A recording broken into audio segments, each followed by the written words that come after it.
લોકો શું વિચારશે જો હું ફેલ થઈ જઈશ તો? અરે મારા ગુરુ તો એટલી બધી અપેક્ષા રાખીને બેઠા છે. તમે માનશો નહીં, મારી મમ્મી તો બાધા લઈને બેઠી છે અને મારી પરીક્ષા પતે ને એના પછી મારા પપ્પા સાથે વાતચીત કરી અને એક ટ્રીપ પણ ફાઇનલ કરી દીધી છે. આ લોકોનું પ્રેશર્સ એટલું બધું લાગે છે.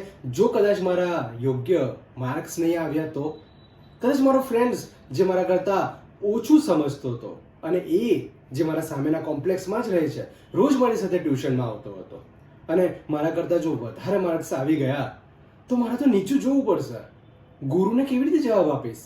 અરે આ સોસાયટી, સમાજ અને ફેમિલીનું પ્રેશર, આ લોકો શું વિચારશે, આ સમજી નથી શકાતું, તણાવ આવે છે.